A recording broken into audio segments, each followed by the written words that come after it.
Hello, welcome back to Just Opinion Media Review, and today's media is Mindcage. So we start with we find a dead body that's been painted. Well, it's in a church, and there's a body that you wouldn't realize it because when you first see it, it's like, that that looks like a statue, but it's a person who's been painted with white, given wings. Basically, kind of think of angels that you see like in church art and stuff like that. So we meet our two detectives, Jake Doyle and Mary Kelly, and they look at this case and like Jake's like, this is not right because we already got the person that has been doing these types of murders. So there's like a flashback. It's not really a flashback, but we find out Mary's a new detective, and we find out that Jake was on a case a few years ago with they call him the artist, and what he does is he kills people, and then like he'll put nails and stuff on them and make them look like Christian angels and stuff like that. And he'll place them in certain spots. So the sheriff's like, all right, we gotta figure out who this is.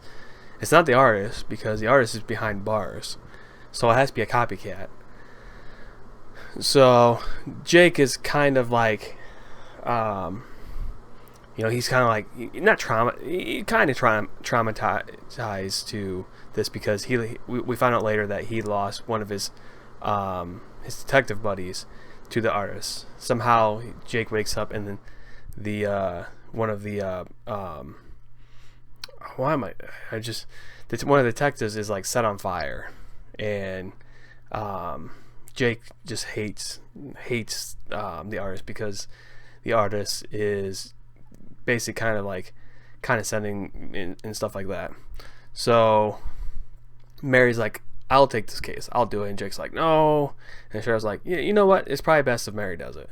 So we keep finding more bodies, and Mary's like talking to the artist. Hey, there's a person that's out here doing what you did, and he's like, well, I'll if you give me my art back, I will help you, and only you, not anybody else, but you.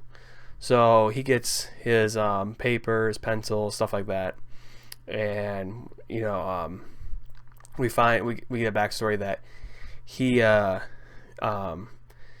his mother, when he was a kid, she was a prostitute, and she's like, stop drawing this Christian stuff, and she pushes the artist to the ground, and he ends up hitting his head, and he's paralyzed, like kind of like in a coma type stuff. And so he just draws pictures and stuff like that, and stuff like that. And so as they find more and more bodies, they're like, who the hell is this person? And the artist says, if telling Mary, if you I will work with you, but nobody else. And Mary, and I know I already stated that, but later on, a bunch of detectives come in and they search the artist's area, and he's like, I told you, if you did it, I'm not gonna help you. And but Mary's like, you know what, you're gonna fucking help me. So the artist has a bunch of fan mail, and he ended up burning all of it, but he ends up telling Mary, the address is here, and he knows that she's under a wire. And so he's like, do I need to repeat it again? The address is over here. So all the detectives go to his house. They think they finally found the killer, because throughout out of all the bodies that are found, there's like a compass. We find that Jake tells Mary that his buddy had a compass, but he always has this compass. But when they found his body, he didn't have the compass on him. So one of the bodies had the spinner, or like the whatever the spinning part of the compass is, the needle or whatever. And then the next body has the other part of the compass. And so I don't know where I was going with that. But like I said, so the artist tells him the address. All the detectives go to one area, and then as the artist was telling Mary about the stuff, he was making a sculpture, and he's like, use your head, and the sculpture was a head. And so as they're driving, they're like, wait a minute, he said use my head. And so she rips the sculpture open, and there's the real address is on that piece of paper. So they go to the real house, and then they get to the house, and they find out that somebody's been stalking Mary. Like, they have all the pictures and stuff on of her. And this is where I don't know what the hell happens.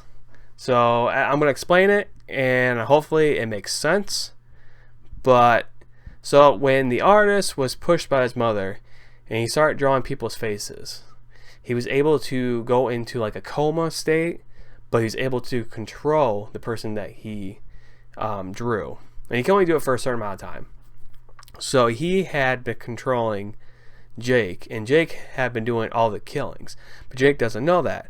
So, and how Mary finds out about this is that the artist is possessing Jake, and so he's like, oh, you're gonna have to shoot me, and Jake, aka the artist, holds the gun up, and so Mary has to shoot him in the heart, and Jake wakes up, and you would think like, oh, let me tell you, it's just gonna sound crazy, but you're being possessed.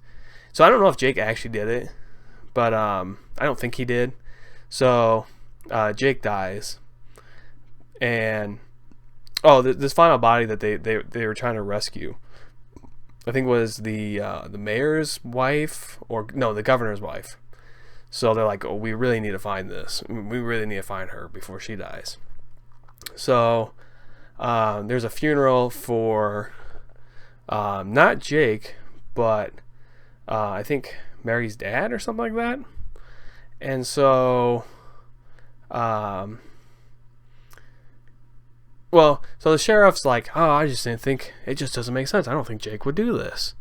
And another point where Mary would be like, I know, right? Well, call me crazy, but the artist has some type of possessing power. No, she doesn't say anything. She's just kind of like, yeah, I know, I don't think Jake would do it. And it's like, okay, what's fucking happening? And now there's been a guard. No, he's not a guard, but he's like the head of the prison where the artist has been staying.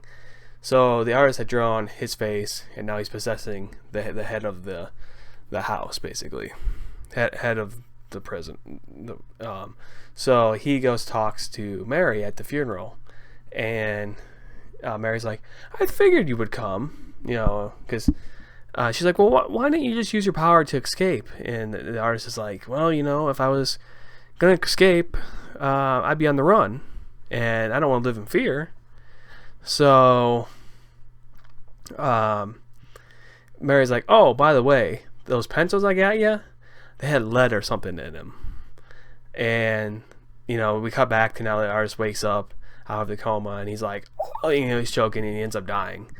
And then rewind just a little bit. As the artist is talking to Mary, he like knows everything about her. And this is another thing I don't get, like how he has all the information, how he knows. I don't know if the artist possessed her at one point, but he has all this information, and he's like, oh, you didn't want to marry this person, you were forced or something like that. And this is kind of what I was looking at my phone, so I'm not quite sure what the hell is going on.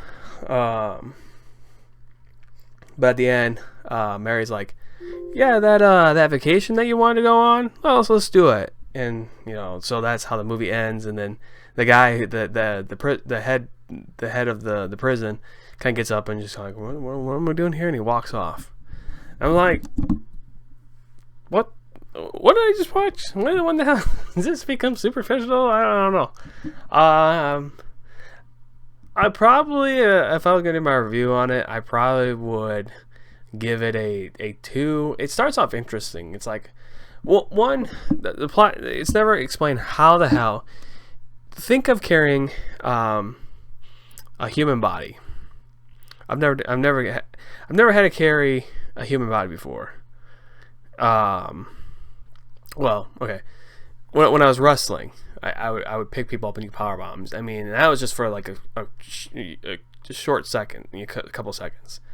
I can't imagine carrying a dead body with like angel wings, like full-grown angel wings, setting it up, and like how the hell nobody will see you setting it up. Even though they're in a small town, but still, you would think people would see it. And then how he is able to possess people. He's like, I'm the angel of death or something like that. And it's like, at the last like 10 minutes, last 15 minutes, we're just doing supernatural shit now. And then how Jake was just fine dying. You know, I'm going to give it a 2. I'm honestly going to give this a 2 because there's so many questions I have. And the movie was, like I said, interesting, but then it's just like, it just doesn't land. The artist, I don't know if he has a name, but he's played by John Malkovich, and you know, he's a good villain. Like any movie he's in, he's like always the villain. He was really good in it. I liked him. Martin Lawrence was Jake, and then Melissa Roxburgh was Mary. They weren't bad. This was like one of those movies I saw at Walmart, and the cover caught my eye. I was like, that's kind of interesting, but it was just really dumb. I don't know. They were trying to set up that Mary's husband was the killer, but you know, because there's a scene where she wakes up and he's just sitting in the chair, and she's like, well, "What are you doing?" He's like, "I couldn't sleep." And it's like, okay, dude, you're kind of creepy over there, watching me sleep. But yeah, so what? If you guys see this movie, what'd you think of it?